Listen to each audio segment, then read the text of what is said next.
കൂടുതൽ വാർത്തകളും വീഡിയോകളും കാണാൻ ഈ ചാനൽ സബ്സ്ക്രൈബ് ചെയ്യുക. കൂടെ ബെൽ ബട്ടൺ അമർത്തുക. Please subscribe our channel. നമസ്കാരം. എല്ലാ മാന്യ ജ്യോതിഷ വിശ്വാസികൾക്കും എൻ്റെ എളിയ എപ്പിസോഡിലേക്ക് സ്വാഗതം.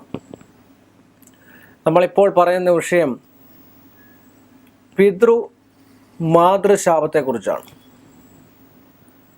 പിതൃമാതൃശാപം ഒരുപാടുള്ള കുടുംബങ്ങളുണ്ട്. അത് ജാതകവശാലും പ്രശ്നവശാലുമാണ് നമ്മളെ പിതൃമാതൃശാപങ്ങൾ തീരുമാനിക്കുക.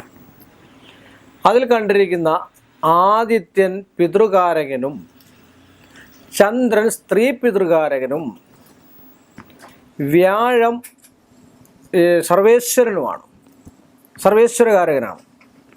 അപ്പോൾ ആദിത്യൻ്റെയും ചന്ദ്രൻ്റെയും ബലാബലങ്ങളും പൊസിഷനും അനുസരിച്ചാണ് നമ്മൾ പിതൃമാതൃശാപം ഉണ്ടോ എന്ന് നമ്മൾ നോക്കി വരുന്നത്.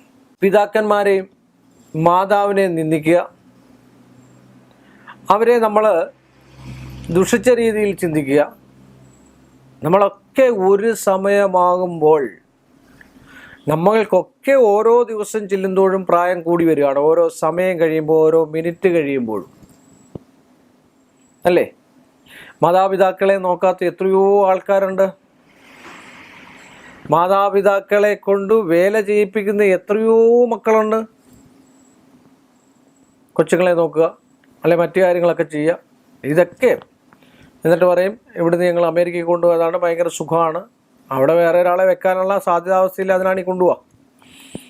അങ്ങനെ കൊണ്ടുപോകുന്നവരുണ്ട്, നന്മയ്ക്ക് കൊണ്ടുപോകുന്നവരും ഒക്കെ ഉണ്ട്. അതുപോലെ പിതാക്കന്മാരുടെ ശാപം ഏറ്റുപോകുക, നന്മയ്ക്കൊത്ത് അവർ പറയുന്നതനുസരിച്ച് ജീവിക്കാതിരിക്കുക, അവരുടെ ഇംഗിതത്തിന് വഴങ്ങി പിതൃ അല്ലെങ്കിൽ പിതാവ് എന്ന് പറഞ്ഞു കഴിഞ്ഞാൽ ഭയങ്കരമായിട്ട് നമ്മൾ എന്താ പറയുന്നത്, ഹിന്ദു മതവിശ്വാസത്തിൽ ഏറ്റവും കൂടുതൽ കാണപ്പെടുന്ന ദൈവങ്ങളാണ് പിതാവും മാതാവും. അവരെ നമ്മൾ എത്രത്തോളം സ്നേഹിക്കുന്നോ അത്രത്തോളം നമുക്ക് ആ ഒരു അനുഗ്രഹവും സൽഗതിയും ഒക്കെ ഉണ്ടാകുന്നതായിട്ടുള്ളൊരവസ്ഥയാണ് കാണുന്നത്. അങ്ങനെ നിന്ദിച്ചു കഴിഞ്ഞാൽ സന്താന ലബ്ധിക്ക് നഷ്ടങ്ങളുണ്ടാകുക, സന്താന നാശങ്ങൾ സംഭവിക്കുക, പിന്നീട് വരുന്ന സന്താനങ്ങൾക്ക് ഗതിയില്ലാതെ വരിക, അവരുടെ കുടുംബത്തിൽ കലഹങ്ങളുണ്ടാകുക, ദാരിദ്ര്യാവസ്ഥ അനുഭവപ്പെടുക. ഇതൊക്കെ മാതൃശാപത്തിൻ്റെ ആയിട്ടുള്ള വൈകല്യങ്ങളാണ്. അത് നമ്മൾ മനസ്സിലാക്കിയിരിക്കണം. ഒരു പിതാവിനെ മാതാവിനെ എത്ര കണ്ട് നമ്മൾ സ്നേഹിക്കണമെന്നും നമുക്കറിയാം. പിതാവും മാതാവും മാത്രമേ ഉള്ളൂ നമ്മളോട് ഏറ്റവും കൂടുതൽ ക്ഷമിക്കുക. പിതാവ് അത്രയില്ലെങ്കിലും അമ്മ എന്ന് പറയുന്ന ഒരാൾ, അവരായിരിക്കും നമ്മുടെ എല്ലാ കാര്യങ്ങൾക്കും. അമ്മ വെച്ച ആഹാരം ഭാര്യ വെച്ച ആഹാരത്തിനേക്കാൾ അത്യുത്തമമാകുന്നത് എന്തുകൊണ്ടാണ്? ഏറ്റവും കൂടുതൽ വേദന തിന്നുന്ന ഒരു സമയമാണ് അവരുടെ പ്രസവ സമയം എന്ന് പറയുന്നത്. 10 മാസം ചുവന്ന് പ്രസവിക്കുക എന്ന് പറയുന്നത്. അമ്മ ചിരിക്കുകയും ആ വേദനയോടുകൂടി അമ്മ ചിരിക്കുകയും നമ്മൾ കരയുകയും ചെയ്യുന്ന ഒരു നിമിഷമാണ് പ്രസവ സമയം എന്ന് പറയുന്നത്, അല്ലേ? കുട്ടി വീണ് കഴിഞ്ഞാൽ ആദ്യം കരയുക ചെയ്യുക, ചിരിക്കാറില്ല. അപ്പം അങ്ങനെയുള്ള മാതാപിതാക്കളെ നമ്മൾ ദുഷിച്ച രീതിയിൽ കാണുകയും അവർക്ക് പ്രായമാകുമ്പോൾ അവർ കഷ്ടപ്പെട്ട് നമ്മളെ പഠിപ്പിച്ച് വിദ്യയൊക്കെ അഭ്യസിച്ചതിന് ശേഷം കഷ്ടപ്പെട്ട് നമ്മൾ വളർന്നു വന്ന് ഒരു ഗതിസ്ഥാനത്തെത്തുമ്പോൾ അങ്ങനെയുള്ള ശാപങ്ങളും മരിച്ചു കഴിഞ്ഞാലുള്ള ശാപങ്ങളുമുണ്ട്. മരിച്ചു കഴിഞ്ഞാൽ അവരുടെ ശ്രാദ്ധങ്ങൾ, അടിയന്തരങ്ങൾ, മറ്റ് മരണാനന്തര കർമ്മങ്ങളൊന്നും ചെയ്യാതിരിക്കുന്നവർക്ക് അങ്ങേ അറ്റം പറ്റുന്ന അവരുടെ സന്താനങ്ങൾക്ക് പോലും ഒരു ഗതി ഉണ്ടാകുമെന്ന് പറയാൻ പറ്റുന്നില്ല. അതാണ് ജ്യോതിഷത്തിൽ പറയുന്നത്. അതിനാണ് മരിച്ചു കഴിഞ്ഞാൽ തിലഹവനം ചെയ്യണം. ജീവാത്മാവും പരമാത്മാവും ഉണ്ട്. ഈ പരമാത്മാവാണ് നമ്മളിൽ നിന്ന് പോകുന്നത്, നമ്മുടെ ശ്വാസം, നമ്മുടെ ജീവൻ. ആ ജീവൻ നമ്മുടെ ശരീരത്തിൽ നിന്ന് പോയി കഴിയുമ്പോൾ അത് ആ രക്തബന്ധത്തിലുള്ളവരിൽ വലയം ചെയ്ത് നിൽക്കുമെന്നാണ് നമ്മുടെ ഒക്കെയായിട്ടുള്ള അവസ്ഥാന്തരം പറയുന്നത്. അതിന് നീചത സംഭവിക്കുമ്പോൾ, ആ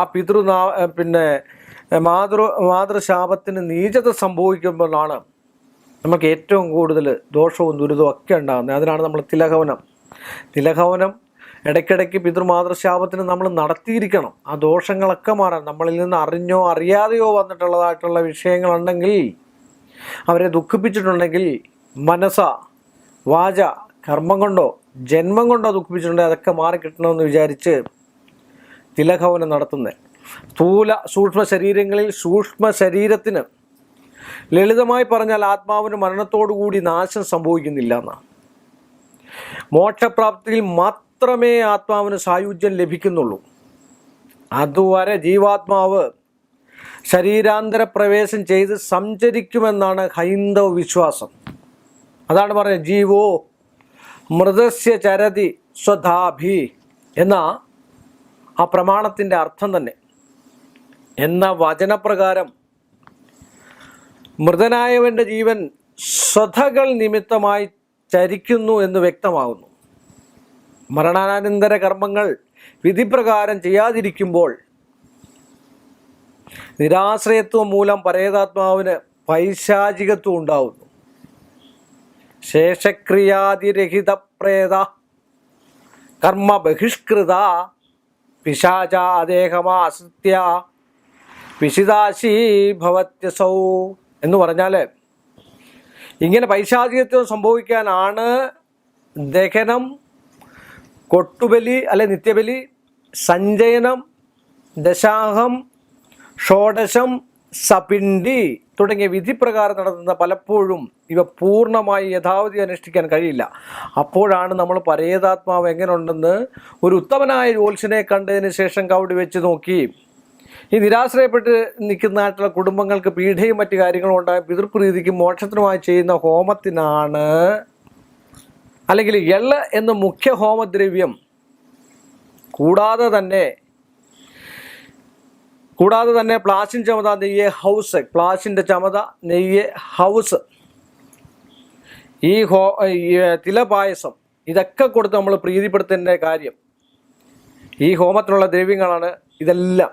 രാത്രിയിൽ ഈ ഹോമം പതിവില്ല. അഷ്ടാക്ഷരം, അനാദി, ഗീതാ തൃഷ്ടുപ്പ്, ഗായത്രി എന്നിവയാണ് ഹോമിക്കാനുള്ള മന്ത്രങ്ങൾ തന്നെ.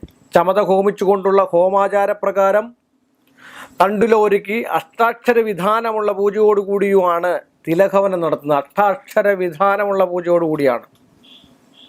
ബഹുസംഖ്യ ആജ്യാഹൂതി ചെയ്ത സമ്പാദവും എടുക്കണം.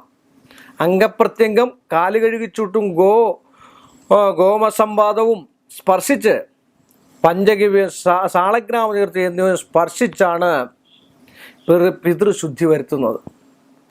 ഇത്രയും ചെയ്തു കഴിയുമ്പോൾ പ്രേതം സായുജ്യമാവുന്നു എന്നാണ് പറയപ്പെടുക. തിലഹോമ ശുദ്ധി വരുത്തി പിതൃക്കളെ വിഷ്ണു പൂജയാണ് നടത്താറുള്ളത്. വിഷ്ണു പ്രതിമയെ ഉണ്ടാക്കി പൂജ നടത്തി പിതൃക്കളെ ആത്മാവിനെ വിഷ്ണുവിലേക്ക് ലയിപ്പിക്കുന്നു, അല്ലെങ്കിൽ വൈകുണ്ഠത്തിലേക്ക് തന്നെ ഉദ്വംസിക്കുന്നു, പറഞ്ഞുവിടുന്നു. ഉദ്വംസിക്കുക എന്ന് പറഞ്ഞാൽ പറഞ്ഞു വിടുക എന്നാണ്.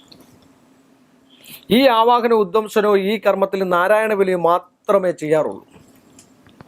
തിലഹോമത്തിന് മുമ്പായി പരേതാത്മാക്കളെ ചക്രഹോമ മധ്യത്തിൽ പ്രതിമയിൽ സാന്നിധ്യം വരുത്തിയിരിക്കണം. പ്രശ്നവശാൽ പിതൃക്കളുടെ അനിഷ്ടമോ നിരാശ്രയത്വമോ കണ്ടു കഴിഞ്ഞാൽ നിശ്ചയമായും തിലഹോമം നടത്തിയിരിക്കണം. അതാണ് മാതാപിതൃ ശാപത്തിന് ചെയ്യാവുന്ന ഏറ്റവും ഉത്തമമായിട്ടുള്ള കർമ്മം.